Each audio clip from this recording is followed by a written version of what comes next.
Good morning. What a great day. What an honor to have our Secretary of State with us today to share his views on foreign policy. What a great way to inspire many of our own students. By the way, some people may think that being an engineer may not necessarily be the right path to become a diplomat, or let alone our chief diplomat. And it turns out you're about to hear an engineer. That's exactly right. That was your major, wasn't it? It was a long time ago. Yeah. So there you have it. But you can also come to Georgia Tech and not study engineering, but study international relations. And even though some people associate normally Georgia Tech with a very, very good, one of the best engineering schools in the world, we're proud of that. We do a lot more than just engineering. And since I have your attention, I'm going to put in a little plug for all those wonderful things that we do. And by the way, we have today with us the Dean of the Ivan Allen College of Liberal Arts, Kay Husband Feelings. He's waving over there. And I don't know if the chair of the Samnon School of International Affairs, Adam Stolberg, is here or not. But so yes, there is a very strong and very exciting school of international affairs at Georgia Tech. We believe strongly that that in a place that is as rich in science and technology as Georgia Tech, that can provide a very interesting context for diplomacy and for policy setting. We are committed as an institution to educating leaders who advance technology and improve the human condition. That is our mission. And of course, it brings up the question of what are the aspects of the human condition that need to be improved. And that requires not only strong science and technology, but it requires a lot of policy and liberal arts and history and understanding of what are the issues that the world faces.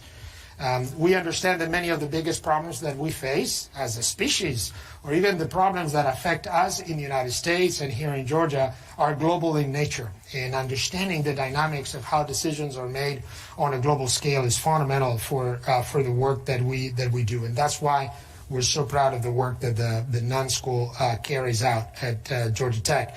By the way, we have some incredibly distinguished faculty in the school, including Admiral Sandy Winnefeld and General Phil Breedlove and Dr. Elizabeth Sherwood Randall, who've played roles either in the U.S. defense or in at the federal level, and we have many other incredibly important faculty. Anyway, so we're delighted once again, and always remiss to highlight how important it is for us again that the Georgia Tech be a place of debate, of discussion.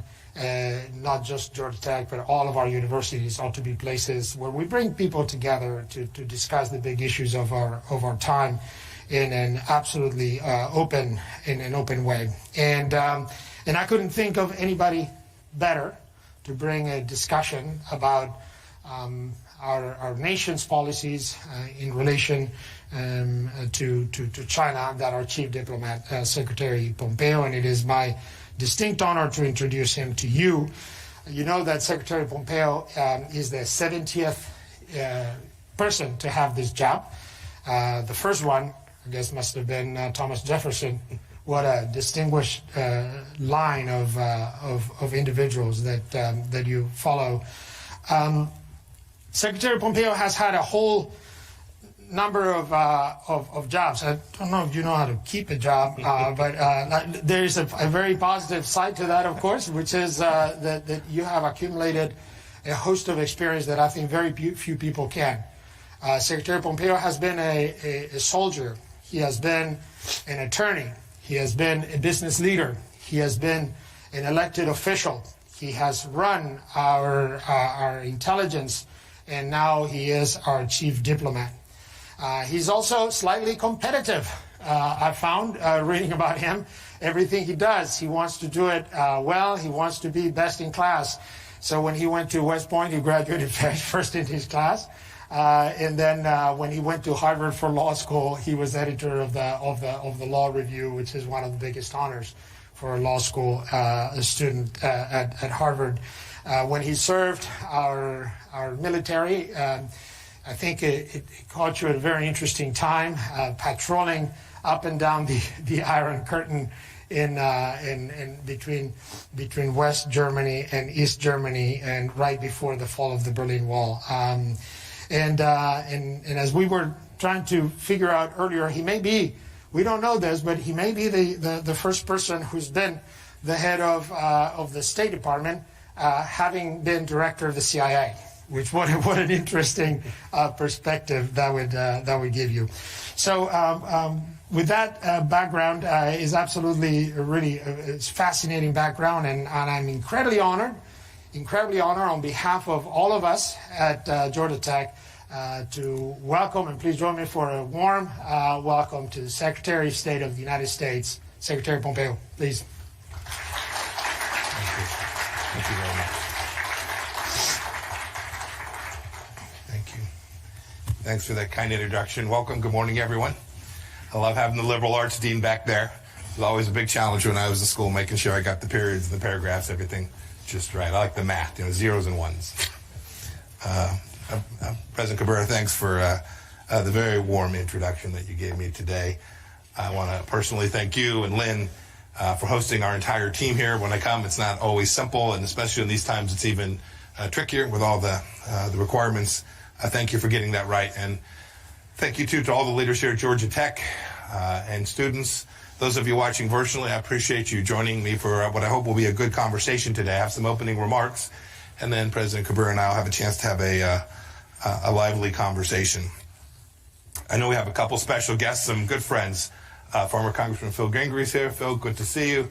Senator Chambliss, thank you too. When I was nominated to be the CIA director, Senator Chambliss was so gracious. He'd spent so much time in the intelligence community. You were so gracious to me to help me figure out what was up and what was down, and I deeply appreciate that. It's good to see you again. As President Cabrera said, I graduated from the United States Military Academy at West Point, studying engineering, although I joke, don't drive across a bridge that I had anything to do with. It's been an awfully long time. Some of my classmates ended up in the Army Corps of Engineers. I happened to command a cavalry unit. But I can tell you math matters an awful lot when you're bore studying the cannon of an M1A1 tank. And I'll say, too, even the State Department, you talked about people leaving this institution going on to careers in diplomacy. One of the first things that came across my desk as Secretary of State was there was an important dam across a bridge in Iraq, and it was in trouble. And we were trying to figure out, could we figure out how to save it? Could we figure out how to deploy resources in a difficult place? And we had the best engineers in the U.S. government, some of whom worked for me at the United States Department of State, trying to figure out the best solution, the best contractor to bring in, how we would do this to protect Baghdad and the downstream places in this historic Euphrates River Valley and the Tigris River Valley from potential flooding should the dam collapse. So all you engineers out there, state.gov, go to the website, take a good look at it. We would welcome your career in the United States Department of State. Now, I'm not lost. I know this is Georgia the state, not Georgia the country. But it's important that I come here to talk about the topic that I have in front of us today, because this is the place where American national security intersects deeply with the things that happen at important research institutions like this one. I thought I'd start with a quick story by way of explanation.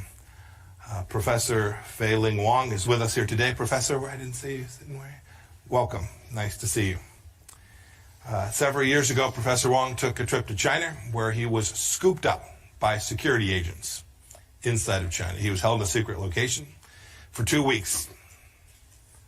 Professor Wang was interrogated and threatened. They wanted information about his research about China and his time teaching at my alma mater, West Point.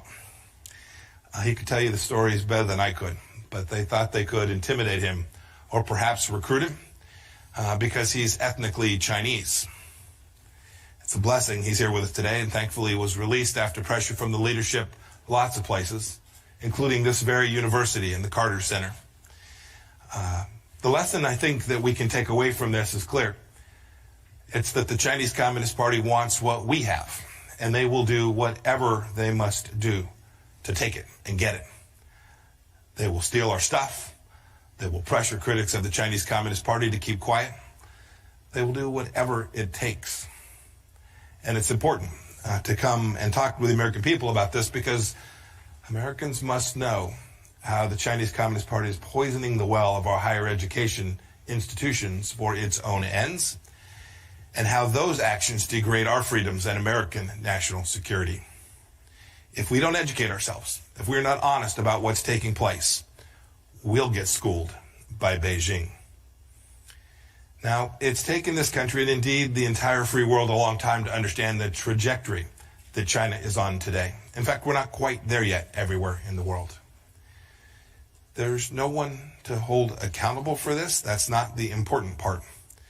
Because for a long time, Republicans, Democrats, leaders all across academia, institutions, commercial space, thought that by trading and engaging with China, that the Chinese Communist Party would reform itself, it would loosen up, it would embrace economic and political freedom, and it would present less risk to freedom around the world. But instead, that's not what we got. Instead, the Chinese communists used the wealth that was created by this to tighten their grip on power over the Chinese people, and to build a high-tech, repressive state like the world has never seen. General Secretary Xi Jinping has made clear his intentions. You only have to listen to what he says. He says he wants total control at home and to make China the #1 power abroad. And he's well on his way to working on that project. He's building up the People's Liberation Army. He's manipulating international organizations for Beijing's benefit. And he's engaging, as we have seen in TV only just these last 2 days, he's engaging in a vast influence campaign all across the world. And that may, for some of you sitting at home today, seem like a long ways away and very ambitious touch for Xi Jinping to make. But I must say, he has his eye on each and every one of us. Over the past year, I've talked to America's governors in Washington about this, state legislators in Wisconsin, tech leaders in Silicon Valley, many other groups. I've gone out to talk to them about this challenge, and today I want to talk about what's happening in schools across America, especially research institutions in places like where I'm standing today. Just think about it. Chinese Communist Party scientists aren't pioneering cancer cures. We are. And it's not North Korean biochemists that are producing safe COVID vaccines. We are. And Iranians aren't ahead in supercomputing. No, in fact, we are. It is the free world and free peoples that produce these superior results. And we should be very proud of that fact. But we have an obligation to protect it, to preserve it, to make sure that that's the case 10 and 50 and 100 years from now. Because on places like this campus, scientists have pioneered quantum computing, artificial intelligence, pediatric technology, even autonomous robots that can function without human control. And I must say that frightens me just a bit. Look, the Chinese Communist Party knows it can never match our innovation. A state-owned enterprise, it's an authoritarian regime, it is a government-centric focus. It's why it sends 400,000 students a year to the United States of America to study. 400,000 students a year studying in our universities come from one country. It is no accident. Much of the high-end industrial base inside of China is based on stolen technology or technology purchased from other nations. It's not homegrown. Beijing doesn't want Chinese researchers to stay here in the United States. Indeed, after they're trained, they want them to come back. They want to induce their return for the singular purpose of serving the socialist motherland. Look, the party's propaganda apparatus cannot tolerate pesky Americans or Chinese nationals exposing its bankrupt system, or the fact that the Chinese people can actually flourish when they are in free societies. It doesn't want you to know what I'm about to tell you. Now, let's be clear. I want to be sure that my language is precise today. When I say China, I'm talking about the Chinese Communist Party. I love and value, as we all do, our Chinese American community and the Chinese people that live here in the United States and those that live in China as well. We want good things for them. And I say genuinely because of cases like Xin Wang, a researcher at the University of California, San Francisco, who allegedly lied about being a People's Liberation Army officer, all the while collecting information on UCSF labs. The good news is the FBI nabbed him. And Xi Xiong studied electrical engineering at Illinois Institute of Technology in Chicago. He tried to enlist in the United States Army. He allegedly admitted his ties to Chinese intelligence, which tasked him with recruiting engineers and scientists where he was working. These are just two examples. But what's more, the Chinese Communist Party deploys dollars just as much as it does cloaks and daggers to get its hands on valuable knowledge. There are many American scholars, often doing research funded by American taxpayers, that have been lured into the Chinese Communist Party's talent recruitment programs.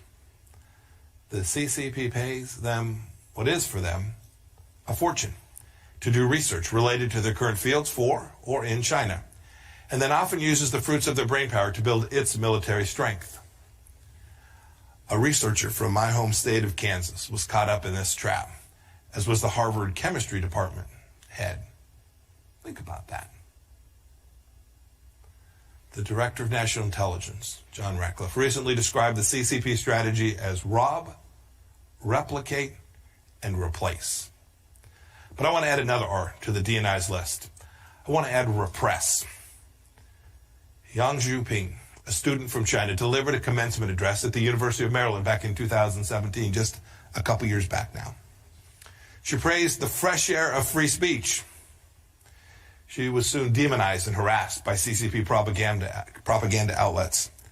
I promise you, while I cannot tell you everything, that was no coincidence.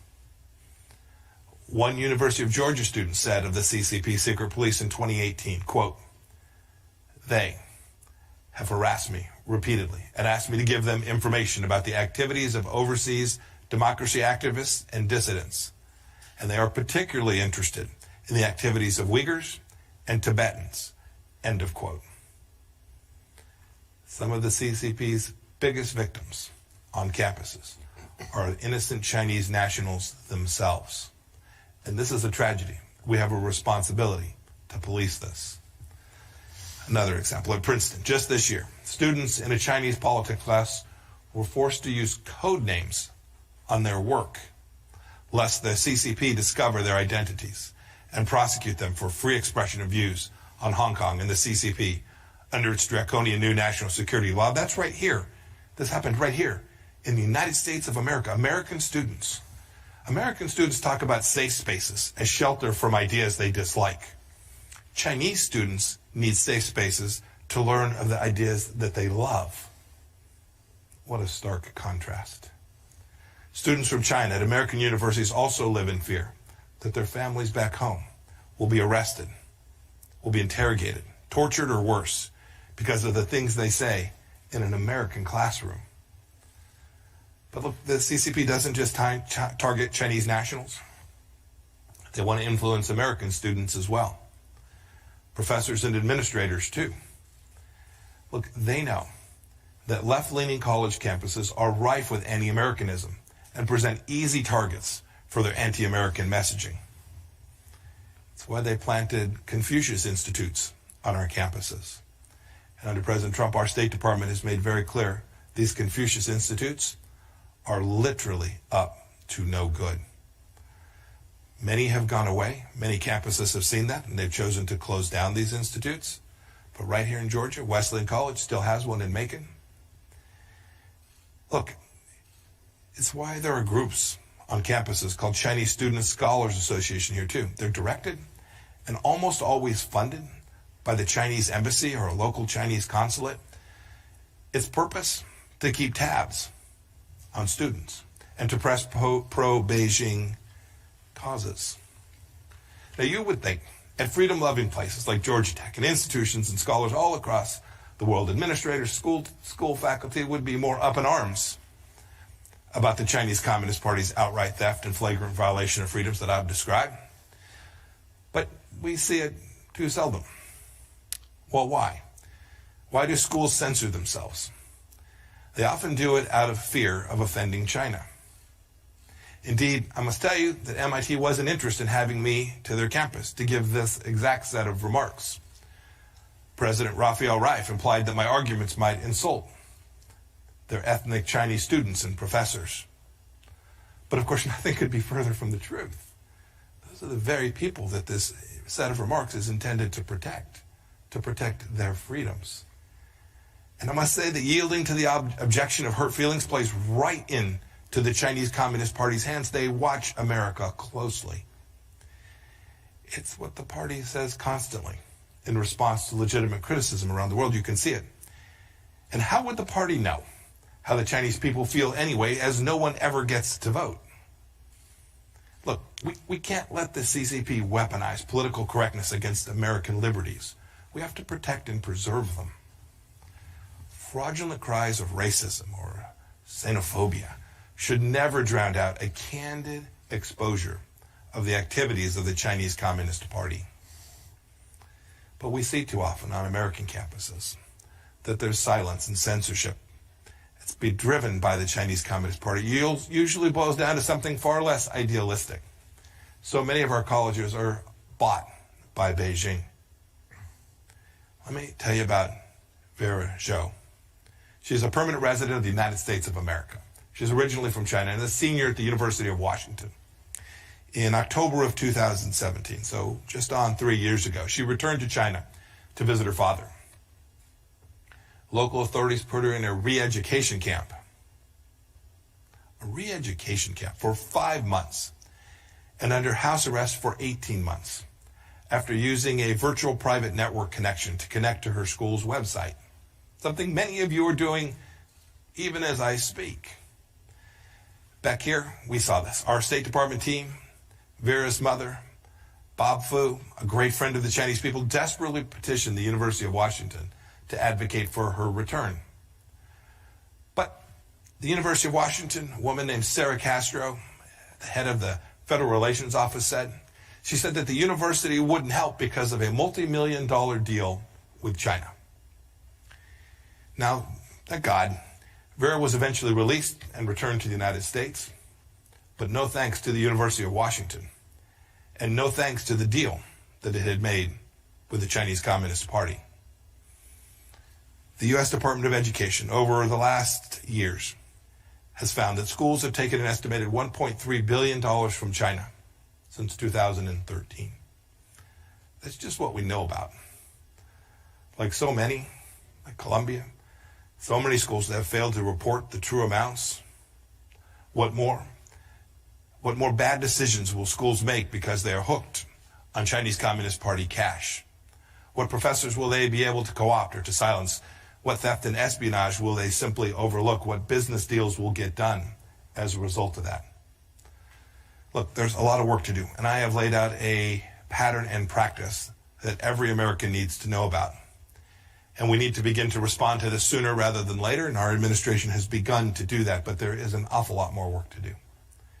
We cannot allow this tyrannical regime to steal our stuff, to build their military might and brainwash our people, or buy off our institutions to help them cover up these activities.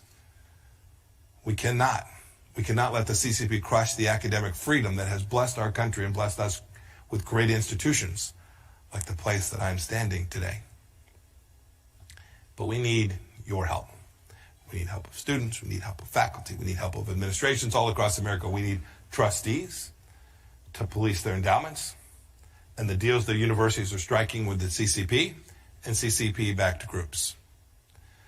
We need administrators to close Confucius Institutes and investigate what so-called student groups backed by the CCP money are actually up to on their campuses. The government will help, but we need people to assist us. We need researchers to be vigilant against fraud and theft, and the academic community to reject the CCP's financial siren songs. And we need students to truly stand for free speech. The free speech for themselves, those who grew up here in America, and especially the free speech of Chinese students who are on our campuses, who are here to study and learn and to improve their rights, their lives, and to enjoy the fruits of the freedom that we provide them here in the United States of America.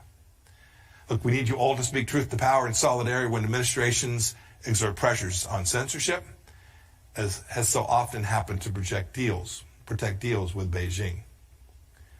Let's do this. Let's carry forward a banner of freedom to defend our schools, what these institutions were built upon. It will aid our national security. And from the central threat of our time, the Chinese Communist Party. President Cabrera, I'm looking forward to our vigorous conversation. I thank you all for your attention this morning. May God bless the state of Georgia and the United States. Thank you for having me here this morning.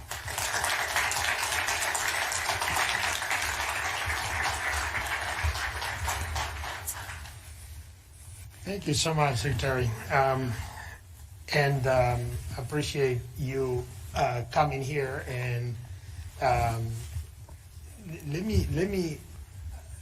you bring so many important and incredibly difficult questions for us. So you know that Georgia Tech, we're a proud partner of the United States government. We are one of the most research-intense universities in the country. The head of our Georgia Tech Research Institute is in attendance. That organization alone does about $750 million in research grants, a lot of that classified work with different agencies in the government. The overall institute does over $1 billion of grants every year. We're very proud. Not all of that, of course, is funded, but the bulk of that is. So we take issues of protection of our ideas and intellectual property very, very, very seriously. At the same time, we attract amazing Chinese students, undergraduate and graduate students, some of whom join faculty ranks and contribute to making American science and technology, the way you described it, the most competitive in the world. So help us figure out a way, how can we even frame these seemingly incompatible objectives of continuing to leverage that advantage to bring all that talent in without putting our national interest at risk? Yeah. So it's the exact right question. And it is not a simple thing to answer. But what I can say with certainty is that we've had the balance completely wrong for decades. That is, we had an open spigot for these risks to be present in our system without the balance and checks that are required. And so you see, if you watch what the Trump administration has done with respect to this, this year, it's different because of the virus. But in 2021, 2020, there'll be 350, 360,000 Chinese students that come to America. We want these students here, but there has to be a process. There has to be a rigorous evaluation. And some of that is the responsibility of the United States government to undertake, and we have to do a better job of doing that. But we need institutions, too, that are transparent, that are clear, that are following the requirements, both U.S. Department of Education requirements, the requirements to make sure that U.S. property rights are protected in the way that you just described. If you have someone invent something, we want the fruits of that effort to benefit the United States of America and not end up being used to surveil American citizens in cities all across the world. We've had the balance fundamentally wrong because there was this notion that there was no cost connected to permitting the risk that the Chinese Communist Party identified, the opportunity that they saw, and the efforts they have undertaken. You all would have seen, it's been a few months back now, we want Chinese diplomats to be here engaged in diplomacy, but the Chinese Communist Party was using their consulate in Houston as a den of spies. And for an awfully long time, the United States just said, we're not going to do anything about that. That's unacceptable. It's unacceptable to the American people from a national security perspective. It's unacceptable to the people of Houston and the businesses that are there, that these so-called diplomats are out stealing their stuff. And so we did the work. We Collectively, the United States government did the work, identified the problem set, and solved the problem.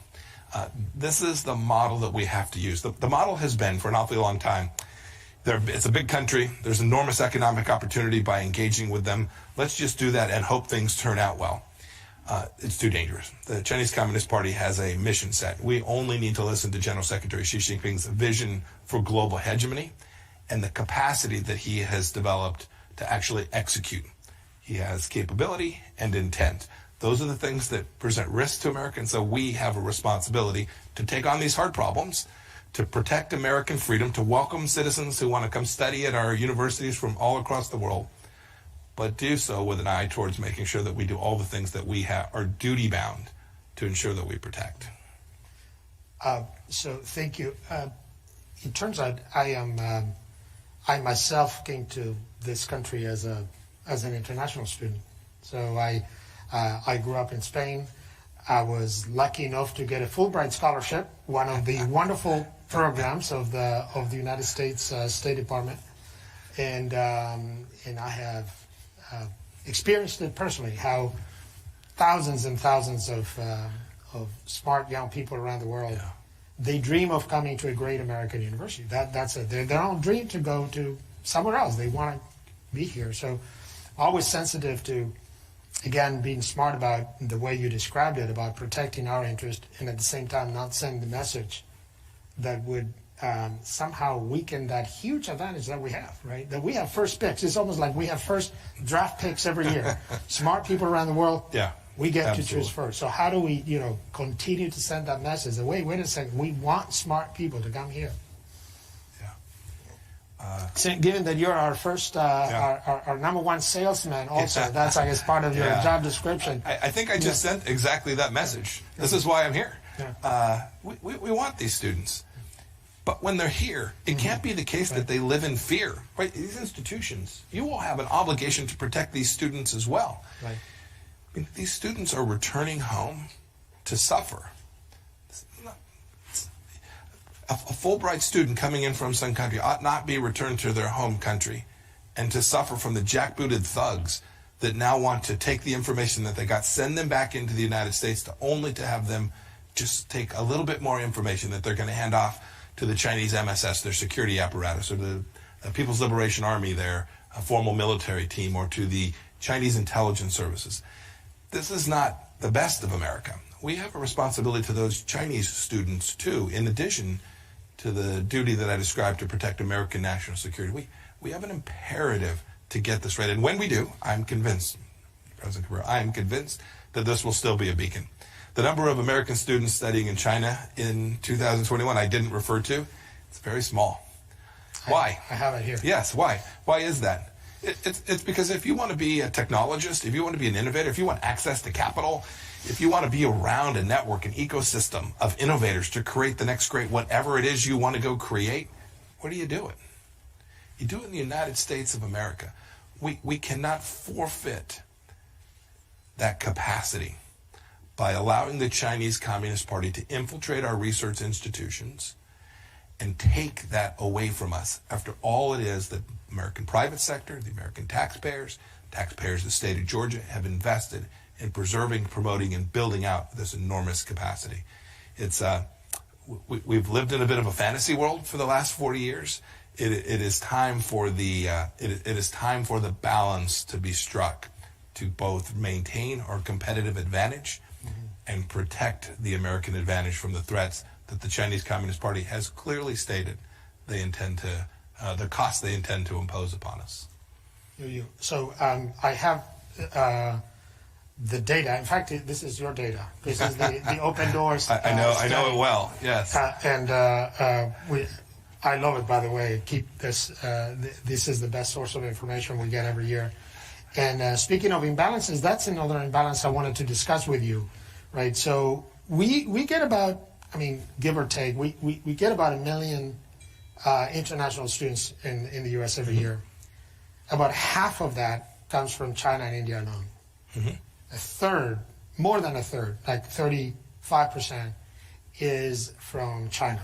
Then when you turn the page, you're absolutely right. The number of American students that go to China. China is not even the #1 destination, is 11,000. Yeah. So here's what I'm thinking. Okay, you've been a businessman, so you land in Shanghai, you go to a boardroom to make a deal, and it turns out that the guys on the other side of the table, they speak English, they know our culture, they watch our movies, they laugh at our jokes, they know all about us. In most cases, we know very little about their culture. Shouldn't we be sending vastly larger number of American students to China to learn their culture, and not to stay there and set up their companies? We want them back here in Atlanta, Midtown, by the way, Tech Square. But to learn about China. Yeah. Don't you think that would be a good idea? It is an enormous knowledge gap, enormous knowledge imbalance. I would agree with that. I would tell you that we work very hard at the State Department. We are nowhere near where we need to be to have enough Mandarin speakers so that we can understand, even at the most senior diplomatic levels in the United States, that we have the capability to watch and read what's coming out in the Mandarin language press from China. So it is an enormous undertaking. You talked about this as an imbalance.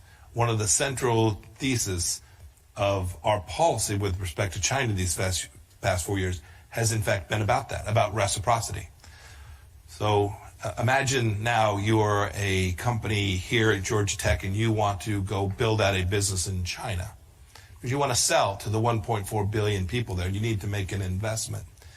The rules for you to invest there are radically different than some young person in China who'd like to come invest here in Atlanta. That's not right. We need fair and reciprocal rules when it comes to foreign direct investment.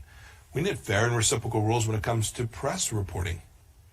So one of the reasons we know so much less about the Chinese culture has less to do with the number of students and the fact that a person who is a credentialed Western reporter inside of China can't move around freely. This is an enormous imbalance. We've tried to take that on.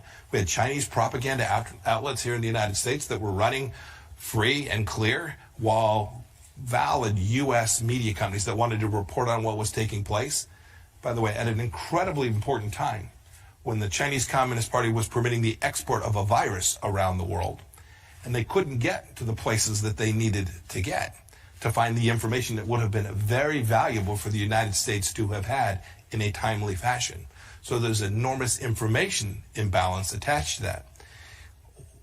I talked about one reason there's only 11,000 American students traveling to China. It's that they don't want them there. They don't want Americans. Why? Because when Americans go to a college campus, you've seen it. I traveled the campus a bit this morning.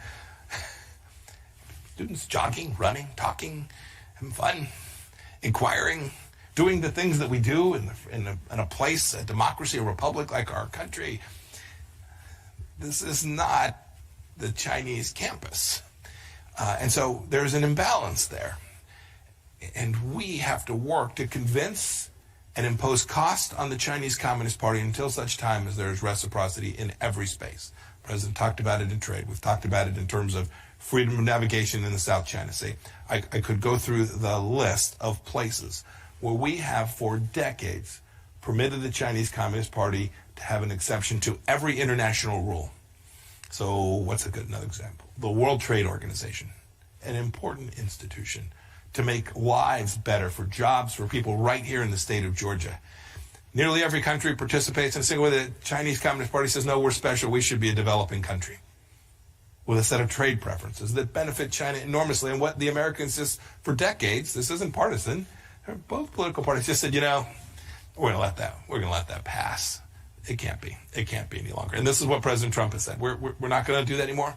We're going to demand that China comply with the same set of rules that every other nation is asked to comply with. And when we do, America will be safer and more secure. America will be more prosperous. Our allies and partners in Southeast Asia and in South Korea and Australia and in Europe, they'll be safer and more prosperous. And we will build out a coalition that simply demands that sovereign nations compete on a fair and level playing field. It should happen in academia. It should happen in the commercial space. If we get that right, America will be just fine. So let me bring the topic to something that I know and would be of particular interest to many of our students. which is the role of science and technology in American diplomacy. I mean, given that we are in a century of this is a knowledge economy where we win or lose by our innovation, by our science, even our military strength relies more and more on. What is the role of scientists and engineers and technologists in driving or influencing and shaping American foreign policy? Do you have folks like us around in the State Department? I mean, what is the role? We do. We have them in a handful of places. The two most prominent, we have a science and technology group, and then we also have a huge group of folks that are that we call our economic team, led by a fellow named Keith Kroc, invented a company called DocuSign out in Silicon Valley, came to join the State Department to make sure that the United States and China had a set of common understandings around technology. So we spend a lot of time on this. So I'll give you one vertical, one space where we've worked really hard. So the Chinese Communist Party, when it competes around the world, has an enormous advantage. It has state sponsorship of nearly every one of their significant enterprises. A young entrepreneur here from Georgia Tech goes out there on their own. They've got to raise their own capital. Somebody's going to want return on that investment. They've got to make money. They've got to pay their workforce. Not so in China. Not so. Many of the companies they will come to compete against will have government funding, direct government funding, not a grant that we might provide to a research institute, but truly will be a state-owned enterprise. This is deeply unfair to the American people and presents enormous risk to American national security as well. And so we set about in one space, I'll call it the communications tech space, to challenge the presumptive global winner, a company called Huawei, that was dominating the next generation of technology called 5G technology. They didn't win it because they were the fastest and the best. They won it because ultimately they delivered a solution to countries that was cheaper because they had the backing of the Chinese Communist Party and a technology that was good enough. This had an enormous national security risk that I'd seen in my previous role, but it had an enormous commercial risk that we wouldn't be that the West, that the rules-based system wouldn't be the victor in 5G technology. It's incredibly important. And so we set about traveling the world, telling the story that says if you have software or hardware that comes from Huawei, you are handing the data of your citizens to the Chinese Communist Party and the People's Liberation Army. So your child who is on a Chinese piece of software, a Chinese app, will be in the hands of the Chinese security apparatus. It's not whether. Their law requires the company to turn this information over to them. And so it's going to happen. So parents, think twice before you do this. But we have a responsibility as government to protect our citizens. And so we set about doing that and helping citizens around the world do it too. At first, we bet on deaf ears because there was a product that was cheap. The Chinese Communist Party would show up and subsidize it. And so it was efficient for governments to put these systems, routers and servers into their systems. We today have over 60 countries that have said we're not going to permit that to happen. 27 out of 29 EU countries. I think number now is 67% of the globe's GDP has forsworn technology that is not trusted, right? Mandating trusted vendors. And when you limit yourself to trusted IT communications infrastructure vendors, you are by just simple math excluding vendors connected to the Chinese Communist Party. And so we've prevailed. We've created space for entrepreneurs, for Ericsson, for Nokia, for companies that will abide by simple rules of protecting data privacy for citizens all across the world, who will operate in a way that is a true straight-up commercial transaction, who will not provide access to this information to their host countries' militaries on a continuous and repeated and non-voluntary basis. We fundamentally made that change. The State Department led that effort. We're proud of what we have achieved. We still have more. When I say we have 60 countries, I think we have 130 telephone companies. In many countries, the access to this communications is driven not so much by the government, but by the dominant telephone company inside of that country. We've got 100+ telephone companies that have forsworn any all but trusted vendors.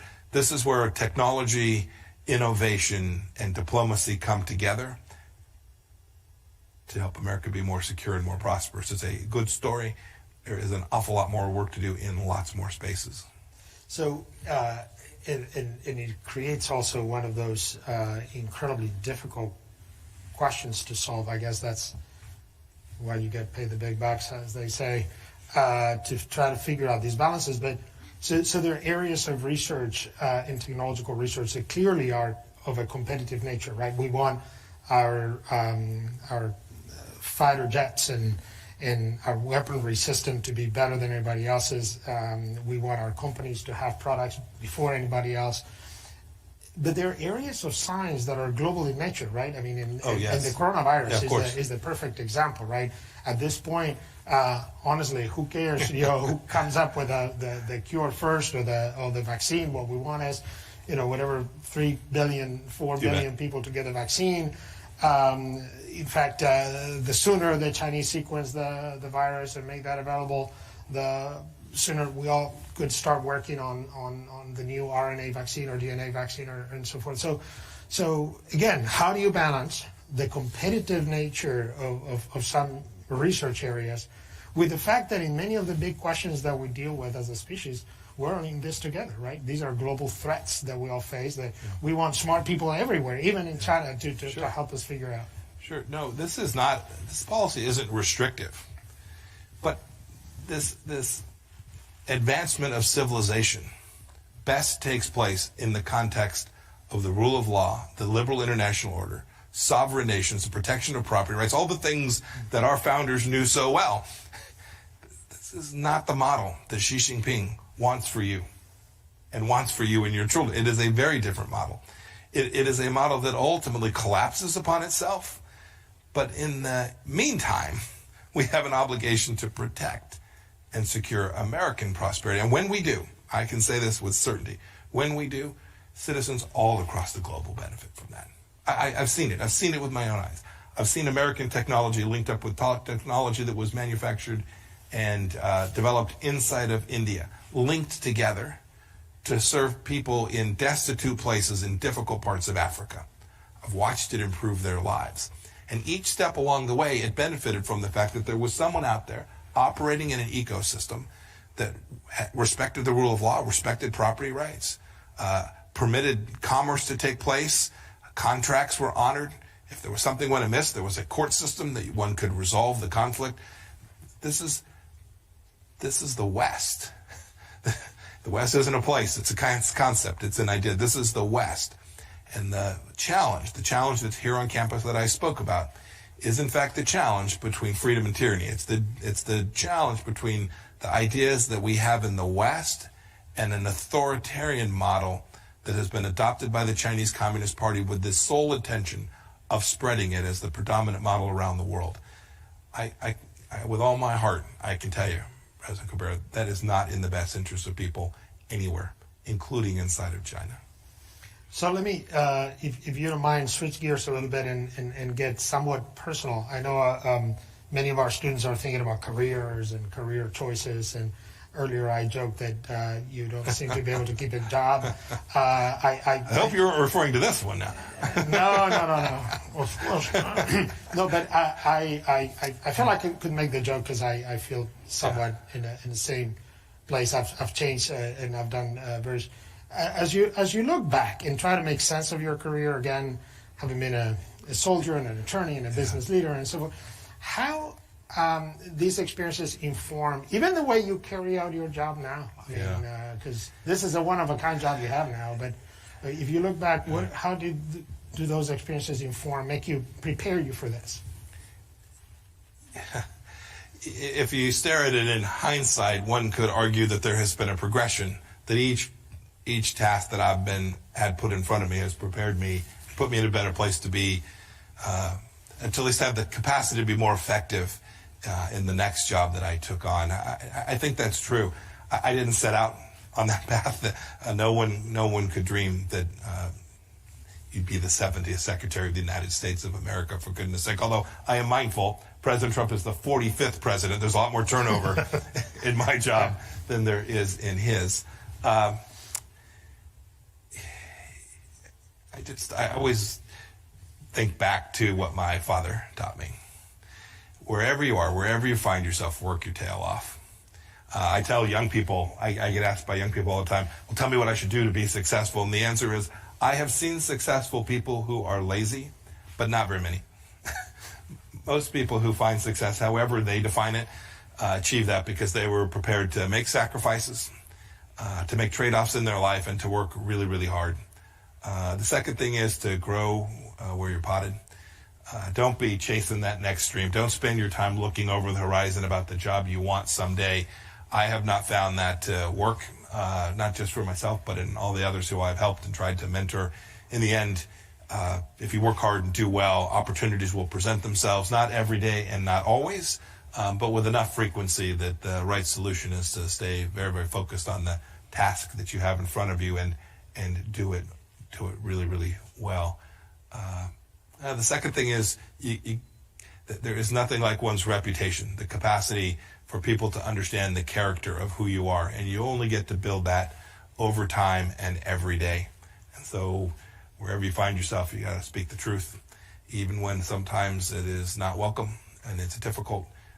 If you do those couple of things, then and then for me, keeping my faith, if you do those three things, that's what I told my son: tell the truth, work hard, keep your faith. The world will come present you with things that will be fulfilling for you and for your family. Thank you. I know that that's incredibly valuable advice for our students, and yet you still make big turns in your career, right? So with major, like you're a soldier, you said, want to go to law school, not an obvious choice. I want to go piece together a number of businesses in Wichita. I think that's what I was really lucky in that sense, is that I was in a play. I always had these chances, and I was prepared to take risk, right? So I had a job practicing law, and one of the here today works. Myself and my two other best friends in the whole world said, let's go start a business. We didn't really know what it was going to be, and we decided we'd take that risk. We'd jump off on this. So you also have to be prepared when you see something where you have a passion to go pursue something, and you believe you have a skill set where you can generate value, not always financial value, but value. Then you got to be prepared to go make the change and take the risk. So, and then maybe back to your current job. Obviously, it's an interesting. I think in one of your earlier speeches, you described that you were taking a pretty significant shift back to the China policy. Mm-hmm. Now you have this job. How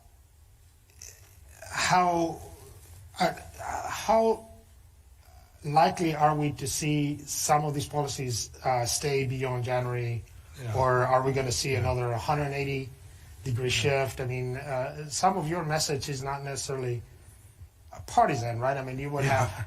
Yeah. I don't think a single thing I said today reflected a partisan viewpoint, but rather relied on a data set. And so I don't think, frankly, what I said today was particularly controversial about those who are paying attention to the challenges that the Chinese Communist Party presents. And indeed, I've seen this on Capitol Hill in Washington, and even in others in think tanks around the world. I think there's an increasing awareness of this challenge. So I'll give you an example. I was in a NATO meeting with my foreign minister counterparts earlier last week. NATO grew out of the challenge of the Soviet Union and was very focused on confronting the Soviet Union and then Russia. Today, NATO is challenged by cyber threats, space threats, disinformation threats from the Chinese Communist Party. And so we, the United States, had worked for in a long time to convince NATO that it needed to focus on this. And we spent an hour and a half of our roughly 4 hours of NATO talking about the threat from the Chinese Communist Party. And I say that as an exemplar. of the fact that I think this challenge is now widely recognized, and so I think whoever has the burden and the opportunity of being president of the United States, not just in February of 2021, but February of 2025 and 29 and 33, I think every one of those leaders will feel the challenge and recognize they have a duty and responsibility to confront this in a very real way. I think our administration, President Trump, should be given credit for having faced this, to be the first administration to truly identify this. We did it in 2017 in what's called, it's an obscure document called the National Security Strategy, but we identified this challenge very clearly, and then we have begun to do what every institution does when there's a challenge or an opportunity to move our resources and our focus to confront that primary challenge. I think this will be policy for the United States and indeed for Western democracies for an awfully long time.